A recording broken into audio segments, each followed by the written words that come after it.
নমস্কাৰ শুভ সন্ধিয়া সমূহ উচ্চতৰ মাধ্যমিক বিদ্যালয়ৰ যেহেতু আজি ৰিজাল্ট দিছে সমূহ মানে ৰিজাল্টত যিসকলে অৱতীৰ্ণ হৈছে উত্তীৰ্ণ হৈছে তেওঁলোক সকলোলৈকে আন্তৰিক শুভেচ্ছা আৰু অভিনন্দন জ্ঞাপন কৰিছোঁ। লগতে আজি আমি আহি মানে যিজনৰ ঘৰত ৰিজাল্ট দিছে তেওঁ ভাল ৰিজাল্টেই কৰিছে তেওঁৰ ঘৰলৈ আহিছোঁ। তেওঁক অকণমান দেখাব মই বিচাৰিছোঁ।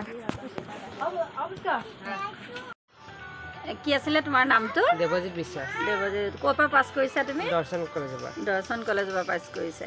তেওঁ প্ৰথম বিভাগত উত্তীৰ্ণ হৈ ইংলিছত লেটাৰ মাৰ্ক লৈ পাছ কৰিছে। বহুত সুন্দৰ ৰিজাল্ট মানে কৰিছে। আমি তেওঁলৈ বহুতো শুভেচ্ছা জ্ঞাপন কৰিছোঁ। আমি এয়া বহুতো মহিলা গোট খাই আহিছোঁ, তেওঁক আমি অভিনন্দন জ্ঞাপন কৰিছোঁ। ভৱিষ্যত যাতে আৰু তেওঁ সুন্দৰকৈ পঢ়ি আৰু আগবাঢ়ি যাব পাৰে। তুমি এনে কি কৰিম বুলি ভাবিছা? এতিয়া ITI কৰিম বুলি ভাবিছোঁ। ITI? ঠিকে আছে, ভালকৈ পঢ়ি যোৱা। তোমাৰ আমি ভৱিষ্যত উজ্জ্বল কামনা কৰিছোঁ। ধন্যবাদ।